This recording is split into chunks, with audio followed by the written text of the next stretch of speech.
and not necessarily all of it being affordable, right? So there's a lot that needs to happen, and I at least I'm working on it as a part of the IDA, so that we can get to a place where it absolutely will be able to benefit the city. And I agree with Gladman. 30-year pilots are kind of ridiculous, but that's what they have been. The model is a little crazy, right? And even what the state is requiring for financing of these projects, which is why we got to start putting some pressure on the state so that they can also start to give more money. If they want these projects in these communities, then they need to be able to get a little bit more money too, rather than putting it on the back of the local community. Welcome back to another Blacktastic episode of the People Before Politics show, Sunday Rundown, powered by Black Westchester Magazine. I'm your host, Damon K. Jones, joined by my brother, A.J. Woodson, and bringing that fresh perspective, Larnaz Kinsey. Every Sunday, we pull back the curtain on the issues shaping our families, our cities, and our future, from health and safety to policy and power. It's because our mission is simple. Put the people first, not the politics. It's going to be Blacktastic.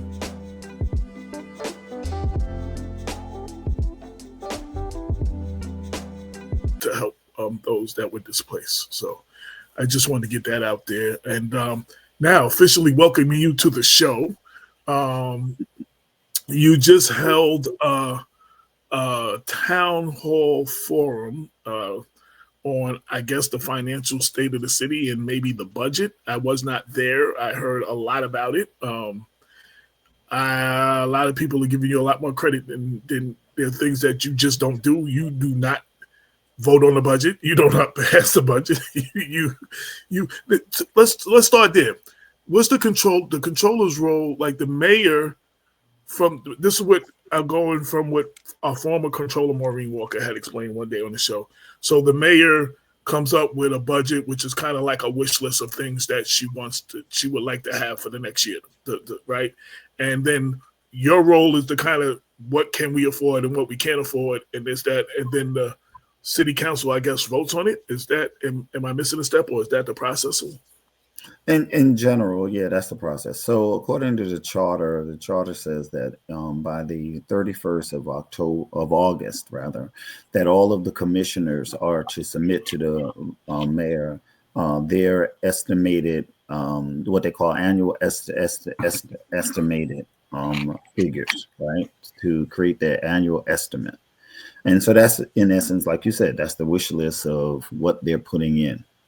It then says that she has, at the first meeting of the Board of Estimates, which consists of the mayor, the comptroller, and the city council president, she is to lay before, the words it uses, lay before the Board of Estimates, the annual estimate, which is really a draft annual kind of estimate. And then they're supposed to, by October 25th, that there's supposed to be a notice of the actual annual estimate that's being presented and setting a date of the public hearing, right? So what happens usually in between the time in which the mayor gets the information from her department heads, and the time in which the Board of Estimate then actually sets the date for the hearing with a actual, a percentage increase, is that usually the comptroller provides to the mayor some of the cost around the annual things, retirement, health insurance, what are the actual comparatives around the expenditures, so the budget to actuals for the year and the previous years, as well as the revenues, and will make also recommendations around what those levels should be based upon what has been the trending over the time, right? And then, trying to work with the mayor and the council president on trying to get it to a reasonable tax percent rate, right? So what happened this year is that the mayor did actually lay before the Board of Estimates that there was the annual estimate at that meeting, I think in September, when we looked at the number based upon the wish list. The percentage at that time would have been 18, somewhere around about 18% of a tax hike. There was no way that that was going to be presented to the public based upon a wish list from the departments, right? On that. Some factors contributing to that was that the retirement costs jumped $3 million, as well as also the debt service also jumped somewhere around about, I think it was about 1.6 or $1.5 million as well. And then addition to what the actual departments have put in. So during that time, the mayor and the comptroller and the council president looked at the budget. I made recommendations on what I thought should be the changes and adjustments to the revenues, and even some of the kind of expenditures on it. And then the mayor presented it, I think last week, what we had finally tried to get it down to, which as you know, it resulted in a 6.09% increase. So yeah, so that's the process, the step process for it. Okay, so there has been, I know your phone must have blown up because my phone blew up. There's a lot of misconceptions, a lot of misunderstanding on the process of the budget. And let's start with you addressing any misconceptions, like what information that you think that the people need to know. Because I'm reading stuff, there's email blasts and everything going out, and a lot of the stuff does not have full accurate information. Okay. Well, I guess some of that's probably going to be questions that you're going to ask me about, because I'm not sure I know all of the misconceptions around it, other than the fact, of course, people are actually placing the responsibility or what the contribution is for the comptroller, as if the comptroller, I guess, in some cases, some people believe the comptroller is the driver of the budget, and the comptroller is not the driver of the budget. Right. Again, those estimates come from the departments and comes from the administration.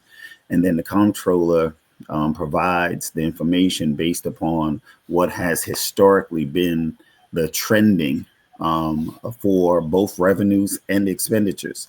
Now, the comptroller's responsibility in the direct contribution to the budget are those mandated costs, right? Like the things such as insurance costs, the actual health insurance costs, or the liability insurance costs, the health insurance costs, the retirement cost, right? Those things that are generally workers' compensation, all of those things are the things that come from the comptroller's office on it. So from there, we basically try to work with the mayor's office to try to come to a reasonable percentage increase for the budget for that particular year.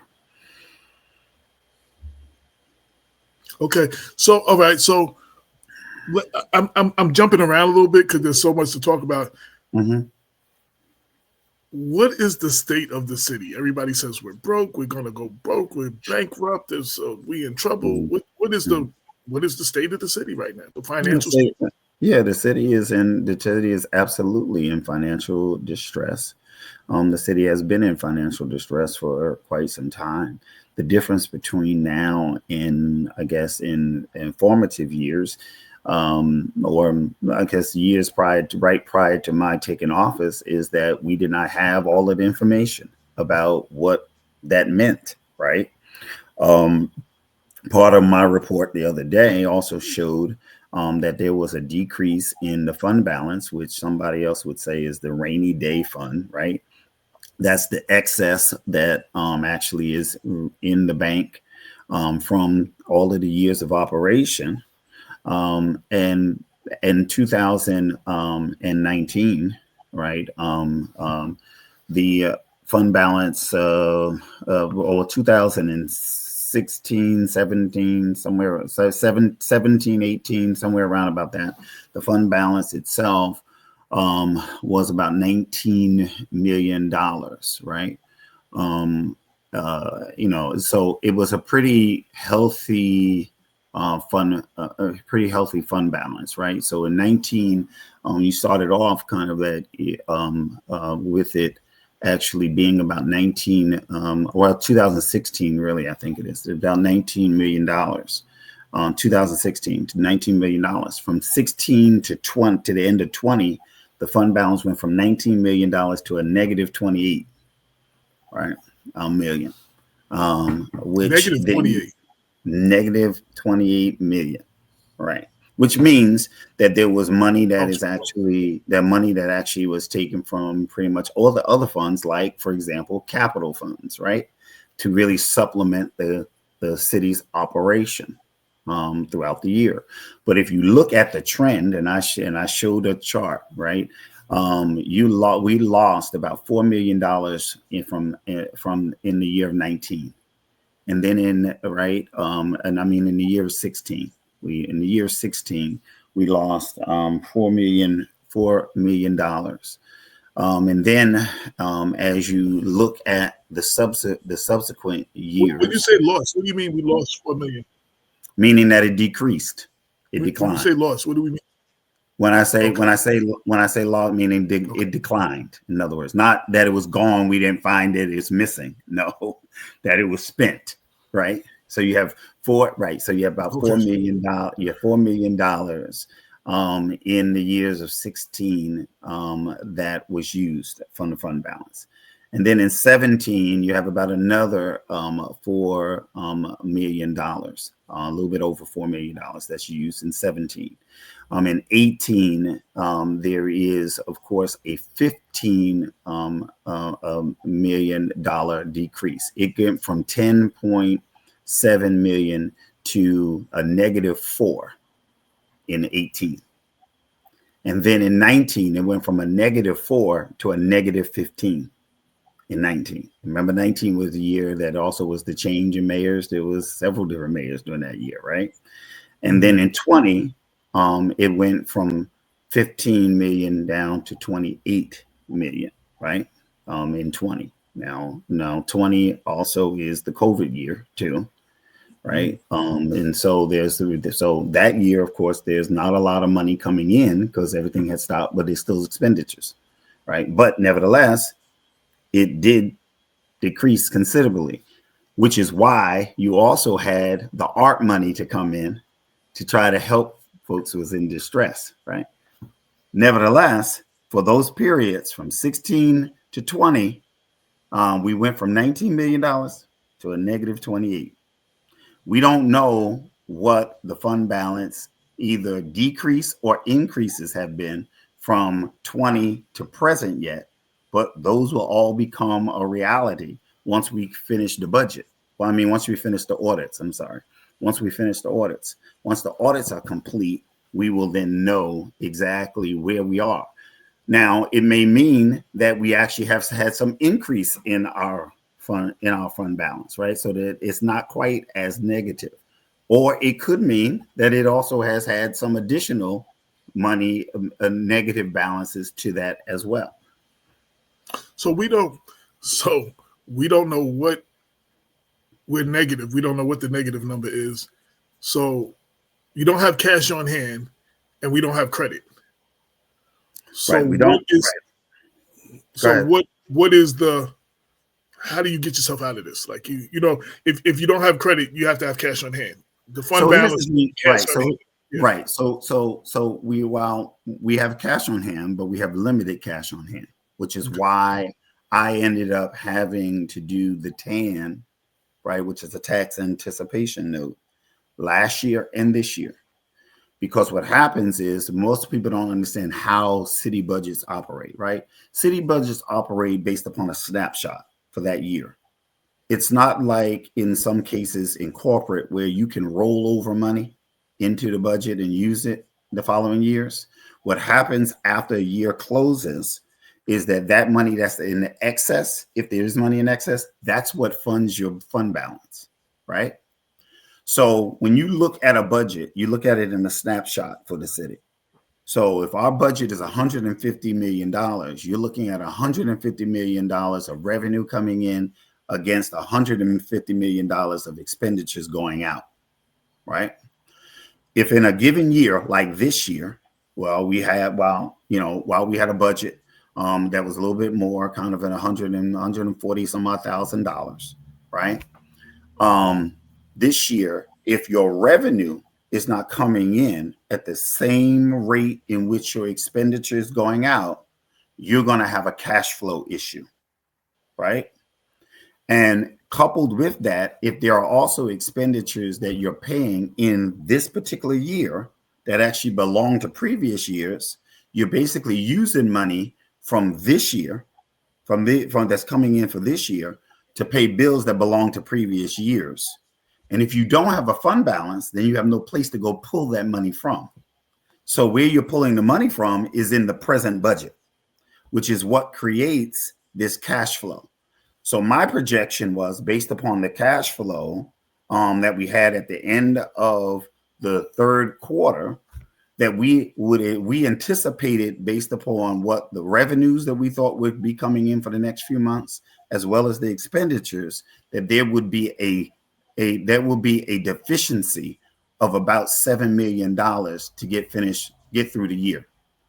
So what the TAN does is the TAN allows us to basically go out on, as you just said, you use the word credit, to basically go out on a credit based upon the fact that we know that we've got taxes out here that are due to us that we did not collect, and borrow that money with the anticipation that in 2026, we will now collect that money and be able to pay off that credit or that TAN.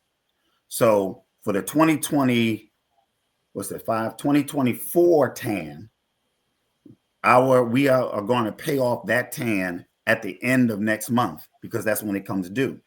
We've included that in our cash flow to make sure that that's paid off. But as a part of the cash flow, we're asking for another TAN for next year to make sure that we at least have some money to begin in January, as we now start to collect taxes for January. You see how it kind of flows? Well, can I jump in here for a second? Because I got a question. Mm-hmm. So my question is, the audits from 2021 to 2024, do you have a timeline when they will be completed? Yeah. We, as you may know, when I took office in 2022, we were behind in audits up to 2016. Mm-hmm. So in 3.5 years, we've completed 5 audits. Our next audit, the 2021, is scheduled to be finished either late December or early January. Then we'll move straight into the 2022 audit and the 23. We're anticipating that we're going to be able to get through 22 and 23 at least by the middle of 2026, because those audits should not take as long, because those are also the years in which I was the comptroller, and the actual financial records are in better shape than they were previously. So that's why it has taken us so long to get through them. And then the goal is to continue on, and by the end of 2026 to pretty much be up to date with all of the audits. That's the goal. Another thing, I know you explained this before with the schools district. I know there's some money that's going to be due to them by a certain time. When is that fall? Does that fall in here? Is there? Yeah, there's two tranches of things that's due to the school. There's one right now, which we are working with them on for another actual agreement, as we're paying monthly on it. And then the other is going to come due for their 2022 year.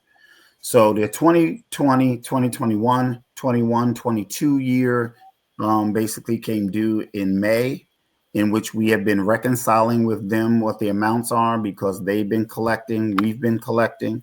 And so once we settle on what that amount is, we will then enter into another agreement with them to pay them on a monthly basis, as we have been paying them on a monthly basis for what originally was the 11.7.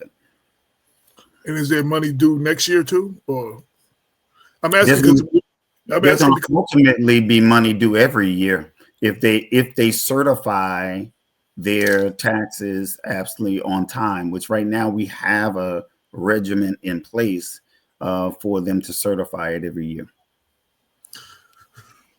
Can I ask another question? Go ahead, Lanez, and welcome to the show, Damon. Damon Jones has just joined us. Hey, what's happening, everybody? Hey, what's happening, Brother Morton? How you doing, man? I'm good. How are you? This is our new co-host, Lanez Kinsley. So Very nice to meet you. Nice to meet you. Oh, okay. So I already know Lanez. You, Damon. You know me. I already know who Lanez is.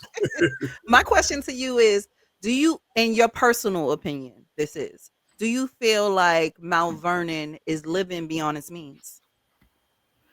Yeah, I believe that there are definitely adjustments that have to be made to the budget, and namely because for the last 2 years, we've not been realizing the revenues.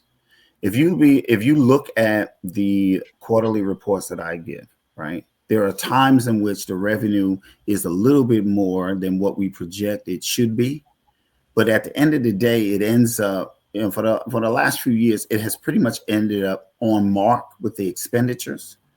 The place where there's the problem, which creates the major gap, is that the revenues have not been realized. And now there's a few reasons for that, right? Some of them just have not been as realistic as they need to be.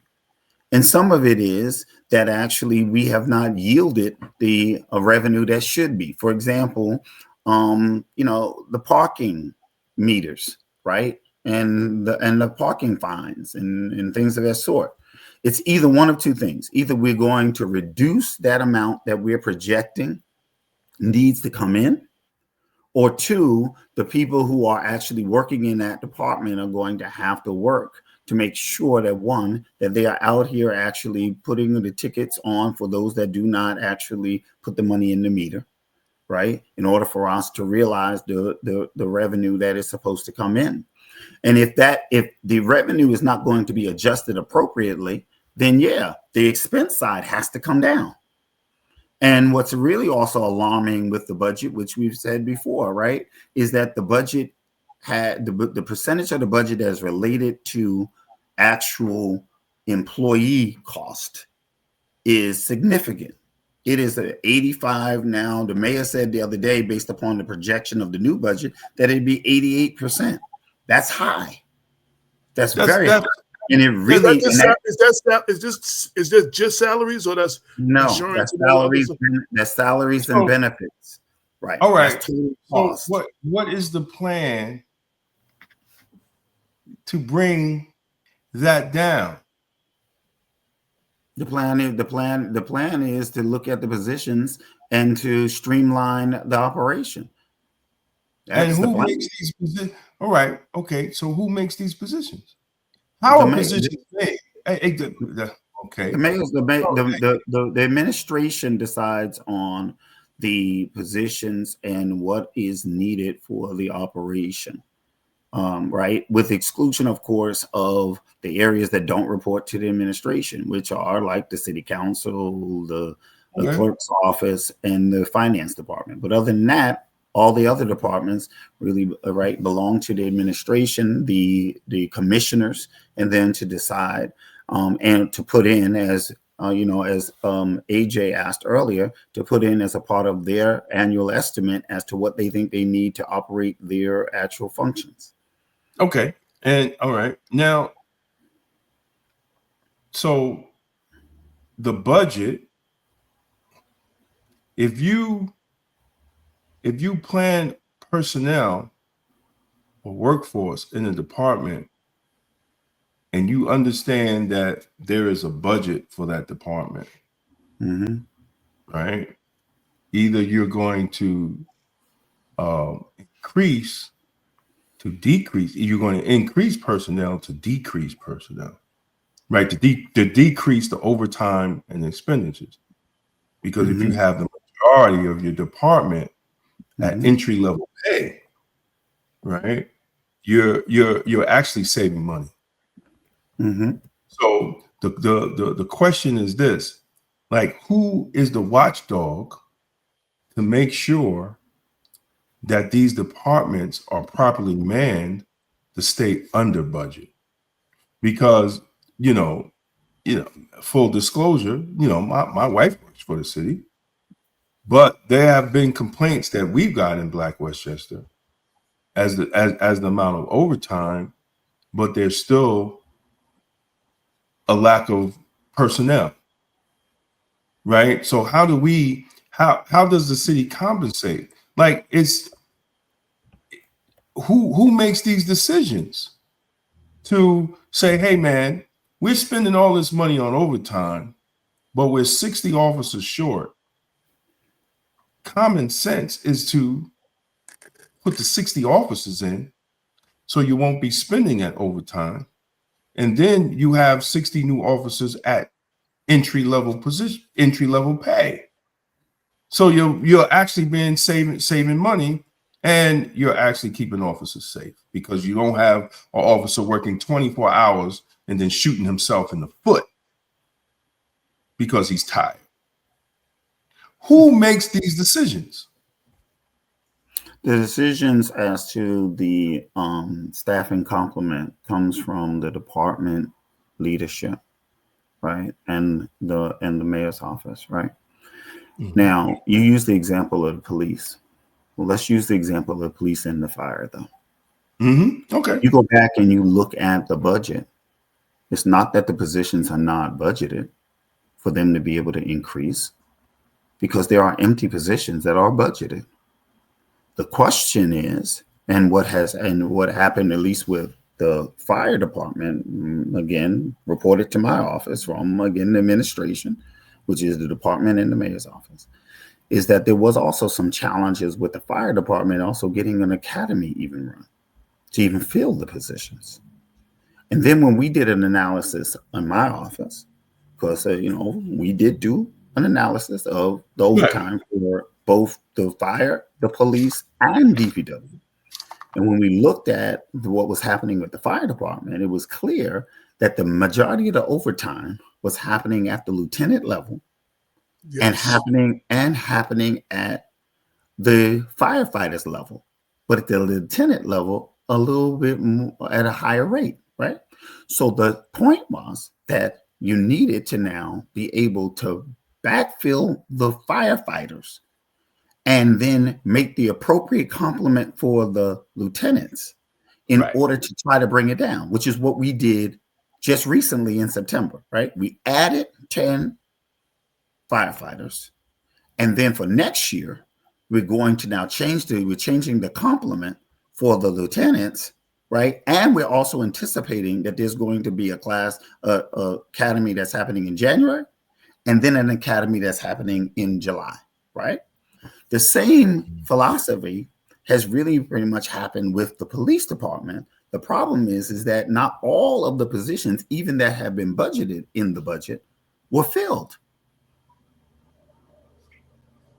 And why not? I can't answer that. That's not a question I can answer. No.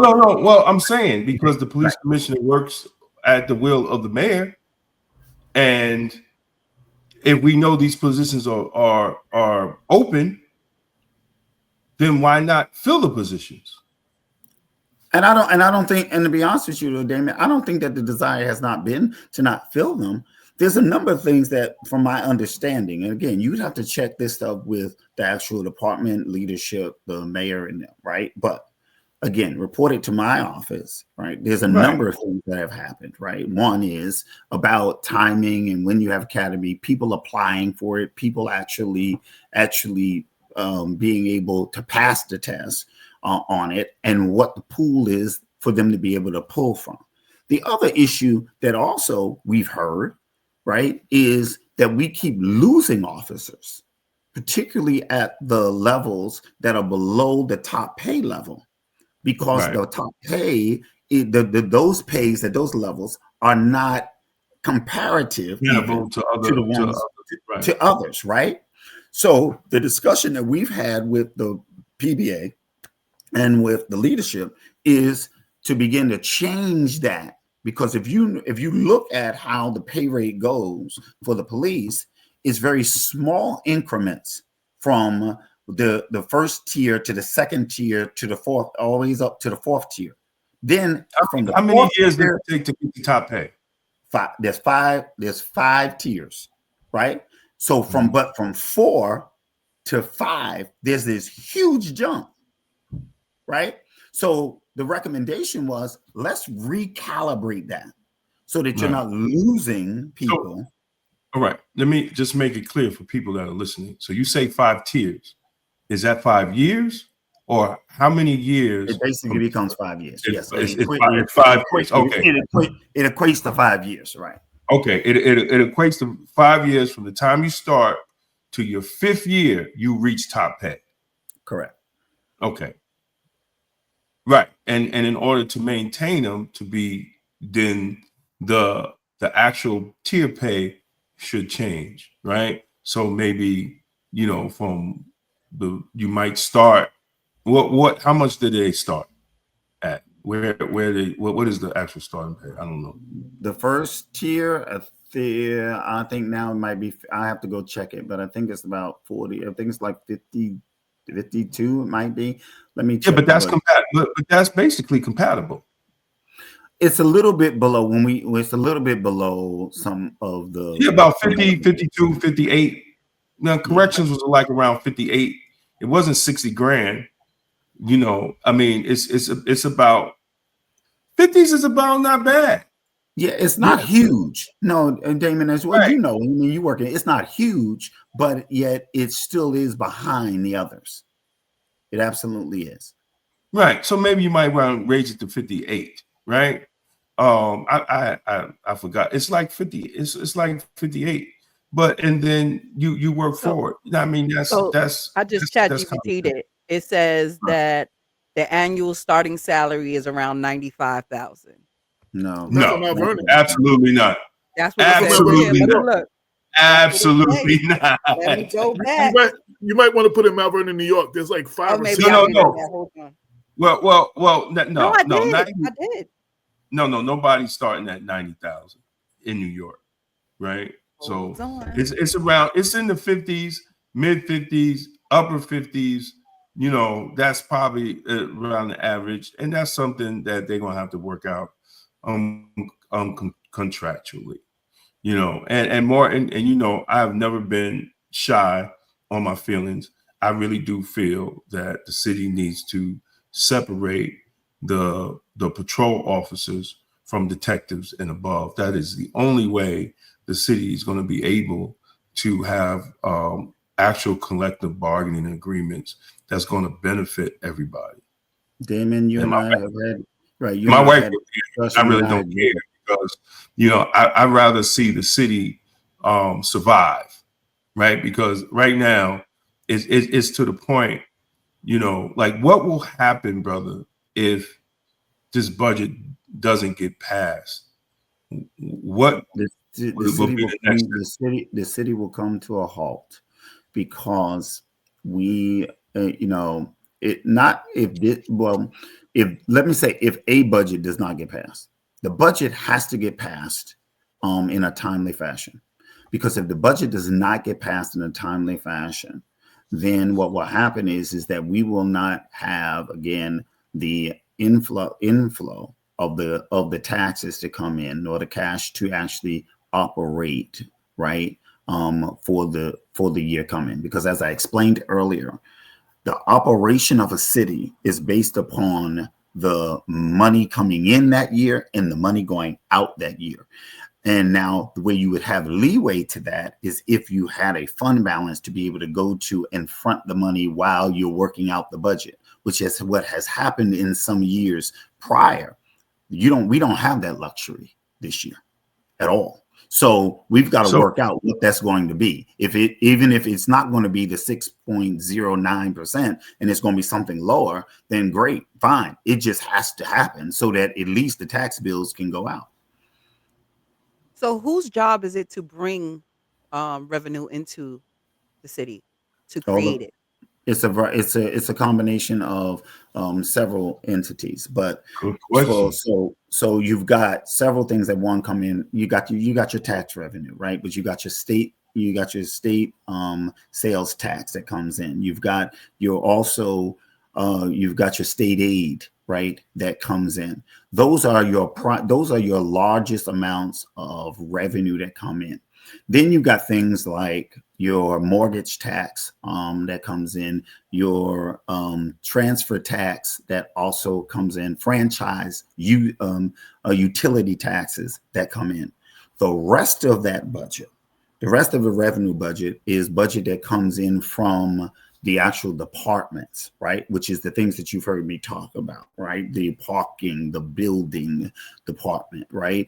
The parking, not parking meters and the parking fines, right? And then you've got revenue that's coming into some various departments too. Like the police even have a revenue line that comes in for whether they're transporting prisoners. They also have the chargebacks for the Con Ed and the movie time that they spend there. Right. You've got DPW that's got revenue that comes in also for street openings and other DPW related fines and things of that sort. Recreation with its programming coming in. So it's split up among the departments, right? But if the departmental revenues are not coming in, we're relying heavily on the other revenues that come in, and they pretty much come in on mark. Now, this year, we also found a decline in our sales and usage tax, right?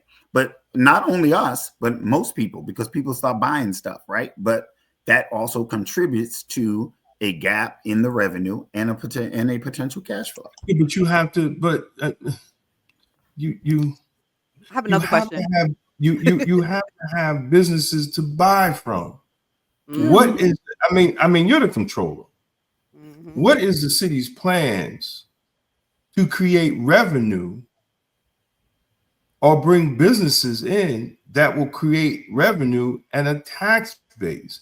I think, and I'm not just talking this administration, right? I think that has been a problem for a lot of mayors, right?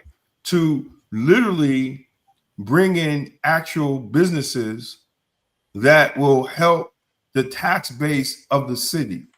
You know, the last biggest thing was what Ernie did, you know, with Best Buy and all that other stuff, right? And that was the last big go round.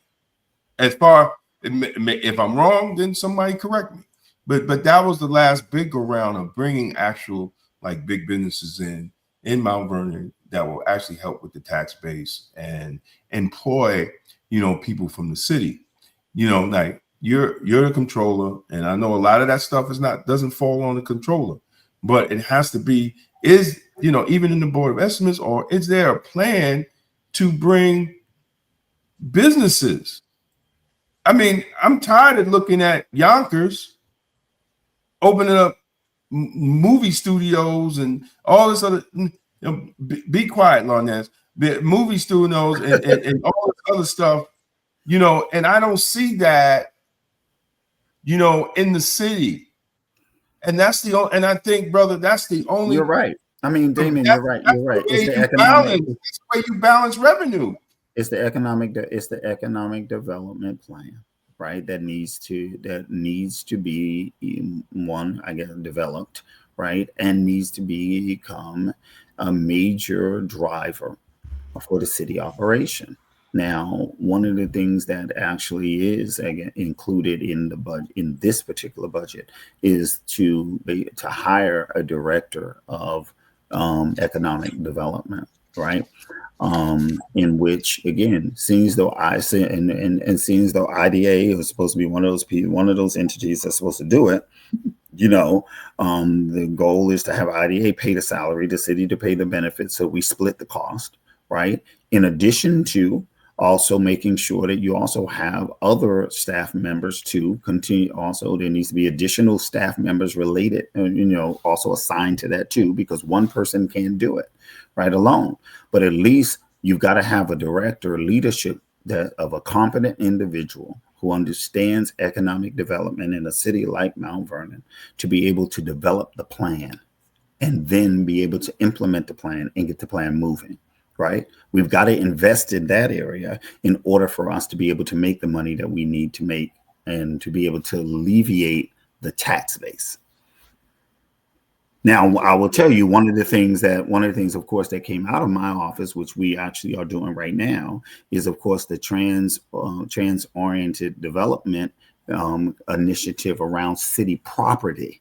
Because one of the things that we were doing is we were basically selling off our property and we're not necessarily keeping it. And so when I went to the government finance officers association and got connected to putting your assets to work and did a complete assessment of all of our assets to realize that while we have a certain amount of assets that we right now, the value, we're not getting the full value out of them. So rather than the city selling its actual assets around transit-oriented areas, we need to now become actual partners in anything that happens, so we end up benefiting from revenues year after year, rather than the one-shot deals that we've been getting from just selling off a property and then letting someone else, a developer or all of them,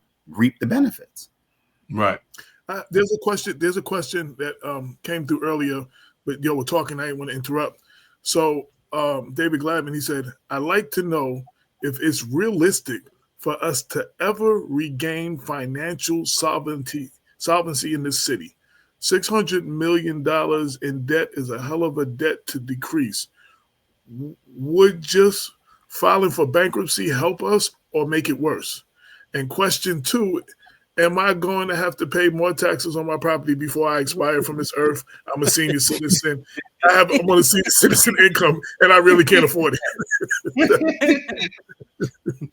Okay, so first of all, the first part of that question is yes, it is realistic that we'll be able to actually rebound from it. We just have to be as we've been talking about, right? We have to be deliberate about it. There has to be a clear economic plan for the city. 2, we have to also right size our budget to the actual services that are needed. We got to hold people accountable, especially those that are in revenue generating departments, to actually realize the revenue that's in the budget once we settle on what that is, right?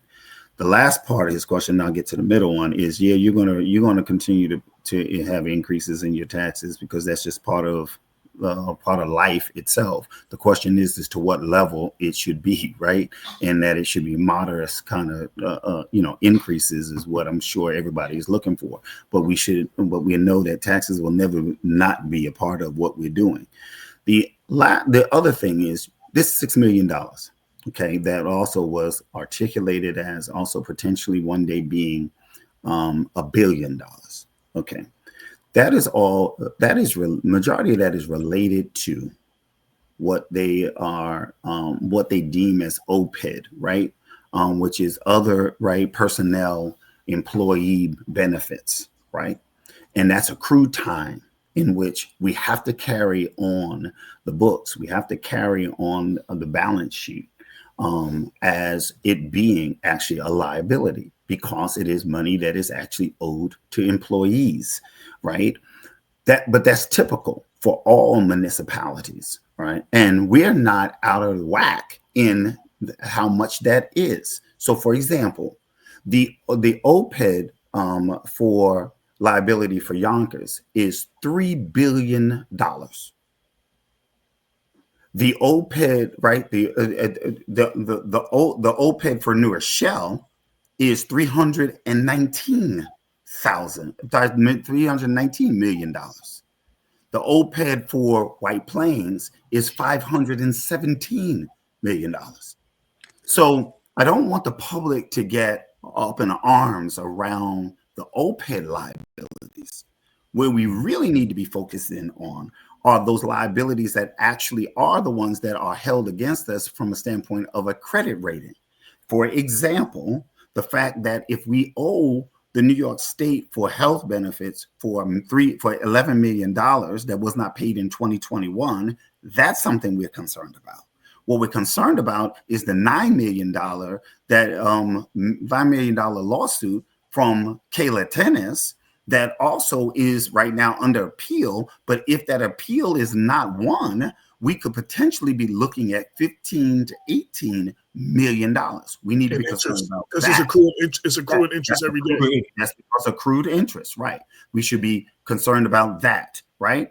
The liabilities that we also should be concerned about, but are more good liabilities, are the things that we actually took out in bans. However, we don't want to continue to do bans because bans are at a higher interest rate. We want to be able to convert that over to bonds so that it's at a lower rate and at a longer time period in which we need to pay.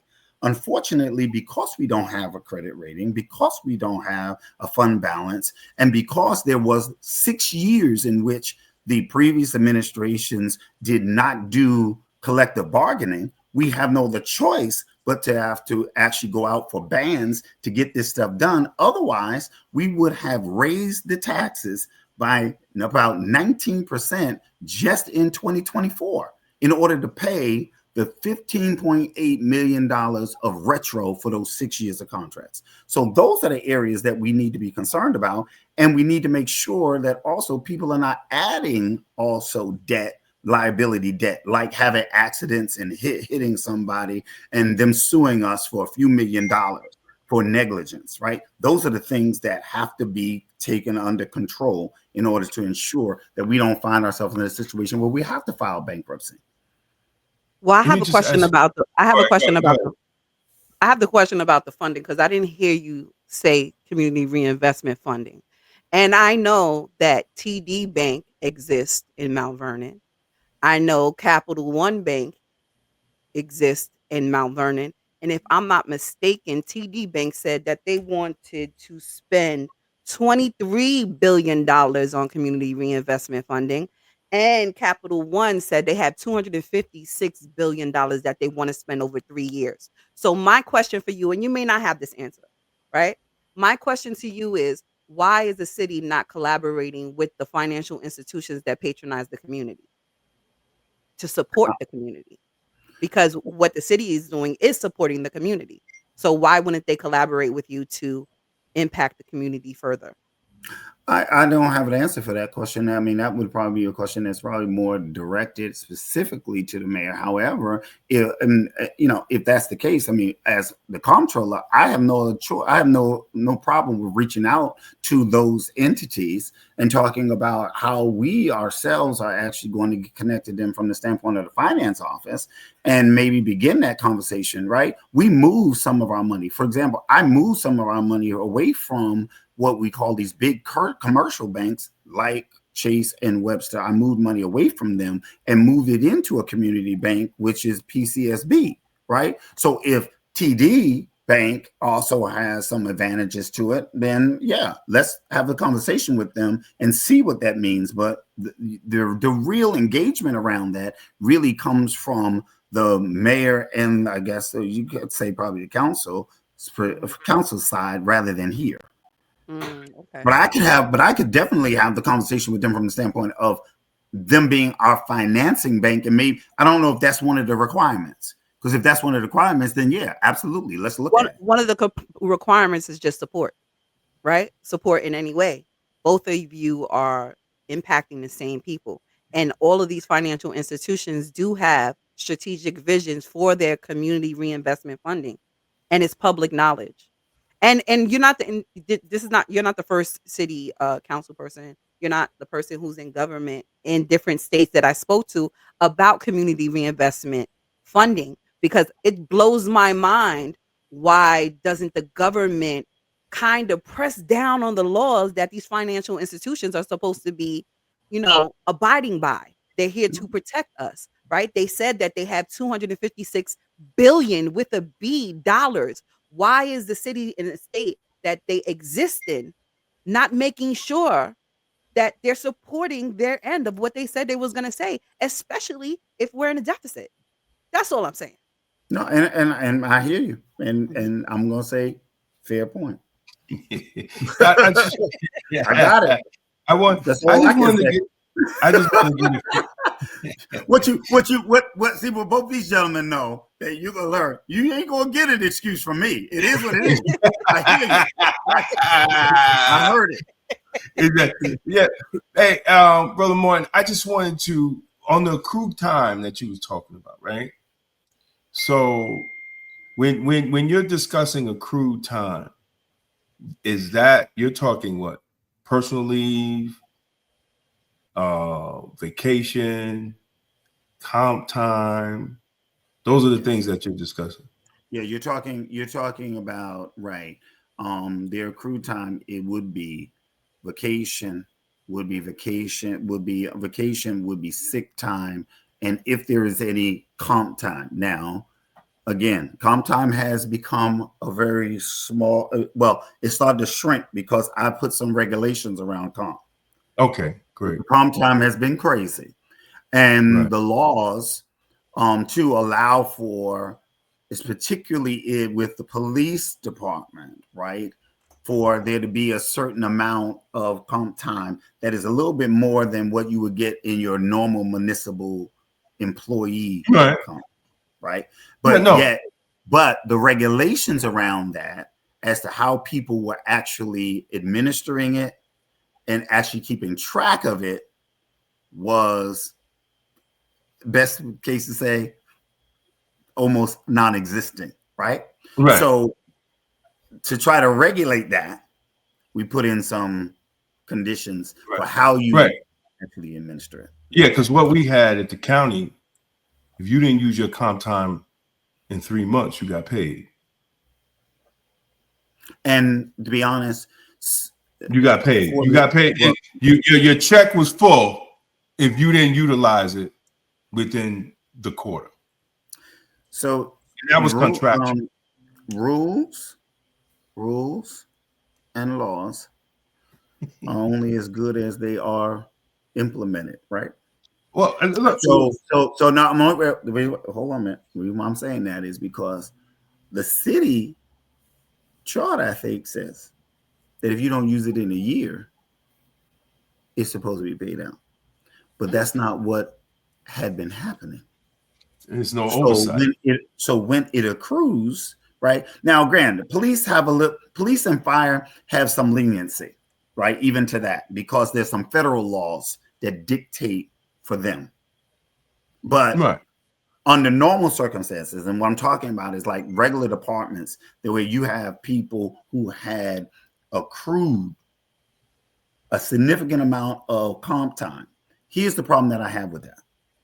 That if Darren Morton gets hired today at $58 an hour, and Darren Morton keeps it on the books, his comp time stays on the books for 10 years, and Darren Morton now at the 10th year is getting paid $106 an hour. Right. I'm paying Darren Morton out for time that he earned at $56 an hour at $100 an hour because I did not. But, exactly. No, and right? that is insane. Whoever negotiates the contract, and this is not just this administration. I have said it. I have said it from Ernie to Clinton to Ernie to Richie and now Sean. Y'all negotiate contracts and you get nothing for it. And this is the sovereignty. And look, I get it. I get all that. But if you and they deserve the amount of money they should be deserving. I'm not taking nothing away from the police department, the fire department, on them actually getting the correct amount of money they need to get. But on the city's level, your job is to protect the finances and the taxpayers. And if you're negotiating contracts and you're just giving out raises and you're not putting in safeguards to protect the taxpayers, you're not doing your job. I don't care if anybody gets mad at me. It is what it is, because the city will go defunct and everybody's messed up. So I want to, for the time purposes, there's one question, and there's been 4 or 5 people that asked a variation of this question. So I wanted to get that in before you go. One more thing. Can someone enlighten me about the pilot programs that we are granting to these companies that would like to build and invest in the city? Are they costing us lost revenues? I keep hearing that while it is nice to have the buildings and new citizens moving here, how much money are we losing by granting these developers tax-free incentives? And there's been 4 or 5. I've tried to sum it up because there have been about 5 variations to that question. So the short answer to the question is there's absolutely revenue. There's absolutely tax revenue that is being kind of lost from the pilot. That's basically the nature of the pilot itself. It's that you have people who are paying what they call payment in lieu of taxes. It is not that they are getting free taxes. They are getting, basically what it comes down to is that they're getting a reduced tax amount. The problem has been that historically those deals, to Damon's point earlier, have not been absolutely not in the favor of the city. And of recent, right, we have changed what the UTEP, which is the Uniform Tax Exemption Policy, right, to make it better. Is it perfect? Absolutely not, because we're still looking at it right now. We actually have someone who's working with us, Urbanomics, who's actually looking at the school migration, for Mount Vernon, to come up with and give us data so that we could be able to make a better decision on how we would do pilots, especially, and how it impacts the tax base, especially around the school district, right? So we started to do, we're doing that now. You've got projects that are in the pipeline, but my position has been also that we need to make sure we slow walk any consideration of any application while we are also doing this other assessment. Now, what we have done, I did it myself. I actually went out and looked at other municipalities like Portchester. And my question was, why is it that Portchester can effectively do pilots at a shorter amount of time frame, and seemingly their pilots seem to be much more beneficial than the pilots that we're doing in Mount Vernon? What do we need to do to change the complement? Now, there are some folks who believe that pilots should just go away completely. Well, I'm not sure that I'm at that place yet. However, what I am at is that they can't continue to be the way that they are, right? And that we have to figure out how to balance the fact that there is a need for projects, there is a need for housing, but also we also need to make sure that we also are able to push forth market rate housing and not necessarily all of it being affordable, right? So there's a lot that needs to happen, and I'm working on it as a part of the IDA. So that we can get to a place where it absolutely will be able to benefit the city. And I agree with Gladman. 30-year pilots are kind of ridiculous, but that's what they have been. The model is a little crazy, right? And even what the state is requiring for financing of these projects, which is why we got to start putting some pressure on the state so that they can also start to give more money. If they want these projects in these communities, then they need to be able to get a little bit more money too, rather than putting it on the back of the local community. Absolutely. And I do agree with that, but I also have to add, but the balance of that is an economic development plan for the rest of the city. So if you just having pilots and you ain't got no economic development, how to bring businesses in, how to have a movie theater with 80,000 people, right? How to have things that's gonna bring. The problem with Mount Vernon is nobody comes in the city. You can't you have to leave the city and spend your money, and you have to leave the city. So there's no money doesn't circulate in the city. Another thing, where's the program to keep cops in the city? Right? So if 80-something% is your payroll, and the majority of people live outside of the city, your money is leaving the city every paycheck. Mm-hmm. You don't partner with Chase. You got all these empty buildings, foreclosed buildings, parking, housing. Partner with Chase. Mm-hmm. Get the firefighters and get the cops to get mortgages to buy these homes. Fix the homes up and live in the city. Your money is staying in the city. I never understood why Mount Vernon has never done that. And I'm not talking about this administration. I'm talking about the mentality of governance that goes on in the city. I never understood how they allow all this money to leave the city and not give city workers an opportunity to own homes in Mount Vernon. Especially a lot of the city workers are born and raised in Mount Vernon. They have officer next door program. We may be able to address some of that. These are the things. Exactly. Those are the things. Let him answer. Yeah, let him answer. Let him answer. No, I agree with you. I mean, but I think that we may be able to address some of that in these upcoming in-rim foreclosures, right? That are going to be coming in 2026. Because at one point I had heard, right, there was, and I think there might actually be there. I got to go back and look at it. That there's this rule in here that says that city employees can't necessarily participate in the auctions. I think that's counterproductive, right? But exactly. Then I think that we have to figure out from a legal standpoint how to make that happen. And I have had this at least initial conversation with the corporation counsel about how do we look into that. Is it legal for us to be able to at least put together some sort of employee first time home owners program that legally allows us to do it, right? The problem is that we always have great ideas, and I think that they're definitely great ideas. The question is the little nuancing that happens in municipal finance that sometimes puts us in places where it's like, oh, well, we can't go do that, right? It's like when people were coming after me about the tax liens, right? And the fact that we weren't doing the tax liens and they wanted to buy them in bulk. And I said, whoa, wait a minute, we can't do that because the law that we have does not allow us to do that, right? And it was like, oh, I didn't know that. Well, they do it in New York City. Well, New York City has a different law.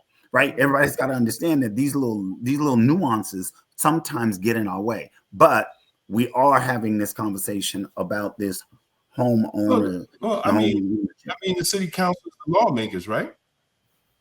Yeah, but so it depends on where it falls, though. Right, it depends on where it falls. Okay, because they may be able to make a law, but then they may have to take it a home rule. Then they may have to take it up to the state. Then you got to get the state. So, for example, I put in for us to raise the transfer tax amount, right? Because we had people that were selling homes, right? And it's the best. And we had some comparison to what was happening in other places. Of course, the real estate folks came after me because they felt as if it was going to mess up their revenue on it. But I put it in. It went in. It got approved by the city council. It then went up to the state. It got approved by the state legislators. But right now it's sitting on the governor's desk waiting for her to sign it, right? So these are the steps that sometimes these things happen, like even the red light camera, the speed cameras. Speed cameras, the reason why that took so long is because the speed cameras needed to wait to get passed by the state and then for the governor to sign it. So sometimes it's not quite that easy to get a law done. Right. But you're right. But you got to start. You have to start somewhere, right? You're right. So you have. We understand. There's a lot of homes. The best people that have them is the people that gets checks from City Hall, right? So So it should be an all out. I mean, it's guaranteed income. Y'all paying these people unless y'all fire them, right? They're going to have an income, and their income is going to increase, after 5 years. So, start now, get the process working.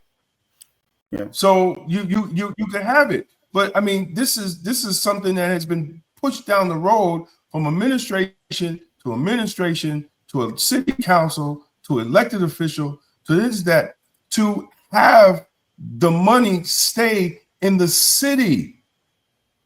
I'm married to a Mount Vernon employee. We're living in Orange County. Why?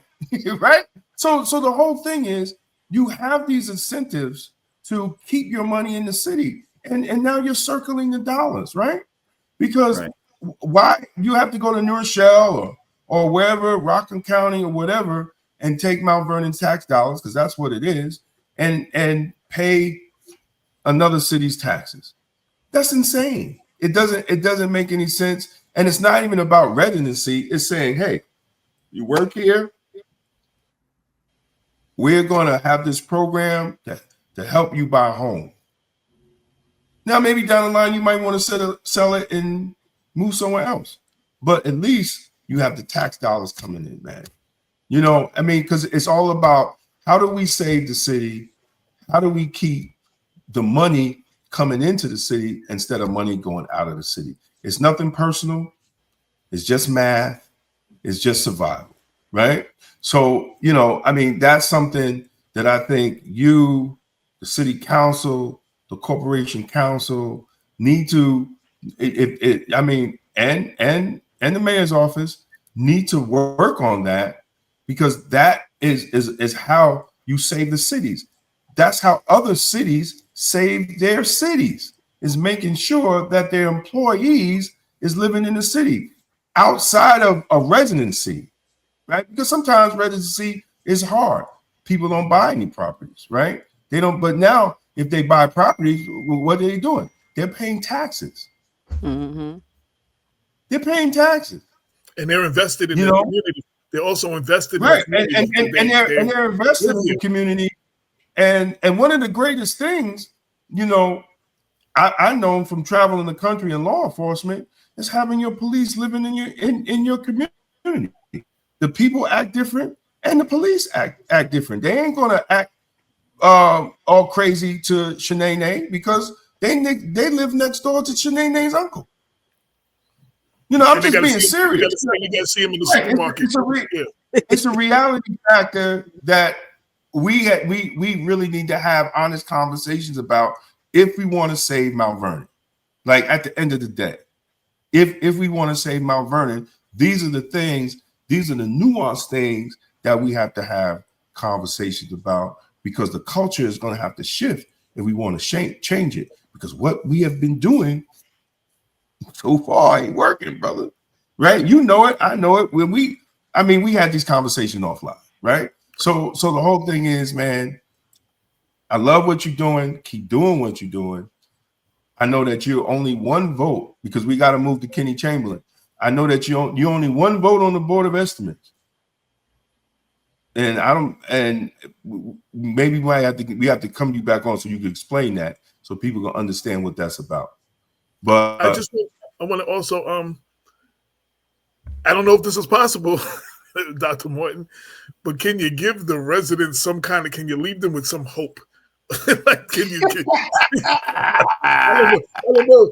Like, to end on a positive note, is there some hope that if at all possible? Yeah, no, I think no. In all seriousness, I think that I can. Is it going to happen overnight? It absolutely is not, right?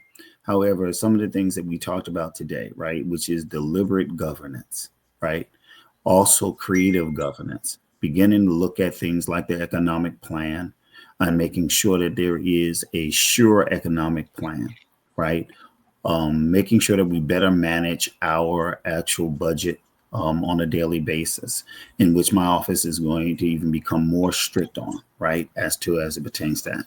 We have to right size this budget. This year is going to be difficult to try to figure out how do you get that tax rate down any further, right? Because in order to do that, you're going to have to remove some positions from the budget. And people are already saying, don't touch police, don't touch fire, don't touch DPW, because those are essential services. Well, then when you look at the rest of the staffing on there, yeah, there are some places where there are probably duplicates that need to come out. But even when you start to pull those out, it's not going to make a significant change in the tax rate. You may be able to get it down a point, maybe, right? You may be able to get down 1.5 points. But I doubt if you're going to get it down 2, right? I doubt that. I mean, even the county is at a 5.2 or 5.02 this year, right? And I know that people are going to say, well, we've had too many high ones before, and we have. I get it, right? But I think that by doing those things and also us working together and having ideas that you all have brought up today, and I will follow up on those things that have been said by each of you to see what we can do. But what I want folks to do is to know that if they need something and they got a question and they have an idea, my office is open. My email is clear. Please communicate to me. Don't just get out on social media having just chatter talk, right? Talk to the guy who can potentially try to work with you to try to figure out if that makes sense. But we are on the right pathway. I think that if we continue to do what we are doing and we hold back on some things that we need to, we'll be fine. I want to thank you. Mm-hmm. You are the one of, not the only, but one of the few elected officials when there is an issue and we call you to address the people, you like, what time? And I'm there. Where a lot of people just avoid us and, we can't get them on the phone. We can't get them on the show. And when we do get them on the show, we can't get them to answer no questions. So, but you've been that constant that you pick up that phone and you answer the questions, and I was just advocating for you on my block yesterday.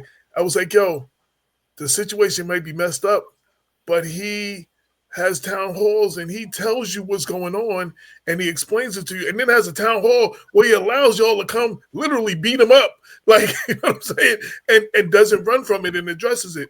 And that's all. Accountability is one of the main things I'm looking for. Like, I'm not looking for any elected official to be perfect. I know one person can't solve decades worth of dysfunction or whatever, but that is very important to me, that accountability. And you always try to come and explain it to the people and answer the questions. And I applaud you for that. Thank you. Yes. Any last words?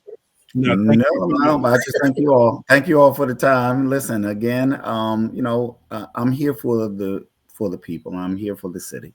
Yeah, I was born and raised here, but that's not the reason why I'm in this position. I'm in this position because I honestly believe that at this time I'm the right person for us for this position to do what we need to do. And I will continue to do it. Am I doing everything perfectly? Absolutely not. But you know what? At the end of the day, I own what I do. And I own what is my responsibility at the end of the day. So thank you. Well, thank you for your insight. Yes, this was a dope conversation. Thank you. All right. Thank you, brother. David Gladman said, thank you, brother. Yes. Thank you for watching another Blacktastic episode of the People Before Politics show. Sunday Rundown, powered by Black Westchester Magazine. We appreciate every single one of you who tuned in, commented, shared the stream, and joined the conversation. Your support is the reason independent Black media continues to thrive and speak truth without fear. Every week, we show up to bring clarity, accountability, and real community insight to the stories that matter. And you show up with us. Whether you're watching on YouTube, Facebook, LinkedIn, or X, we want you to know that your voice, your engagement, and your presence make this platform stronger.